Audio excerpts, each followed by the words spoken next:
gagawin ko sa inyo. Anong oras mo pa po naisip yun? Ngayon lang. Kaya ano pangalan mo ate? Kenneth Grace. Kenneth Grace? Kakaiba yung pangalan niya, unique. Taga saan po ikaw? Taga Rizal. Isa? 9:45. 9:35. Okay, at least hindi ganun ka 6 a.m. Pero sarado pa rin ang SM. Oo, sarado pa rin. Sarado pa rin. Ikaw po, ano ang pangalan mo? John Marvin po. John Marvin? Ano? John Marvin. San Pedro po, Laguna. San Pedro Laguna. Sino ba taga Laguna dito? Taga Laguna. Anong oras ko umalis? Anong oras ko umalis? Ay, nandito na po ng mga quarter to 9. Anong oras ko umalis ng Laguna? Nag-ano po, check-in hotel. Wow! Nag-check-in! Galing po Pure Gold. May event ka, so nag-check-in ka pa para diretso siya dito.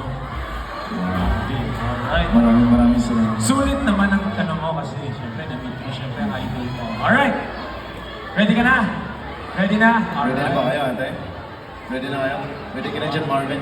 Ready na Alright, kayo? so let's do it. You can win special prizes from Acer with this question. So the next question is, how many beats does a whole note have? Isang nota. A, 3, Up. Sige. B, Okay. 4. Maganda ka na. Okay. How many Okay. beats does a How many whole beats? note? A3, B4. Wala pa tayong C and D. B4. B4. Ano sa tingin mo, Philip? That's correct. Ang galing.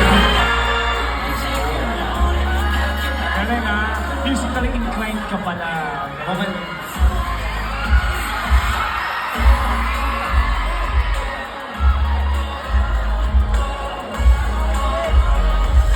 Congratulations. Okay, next.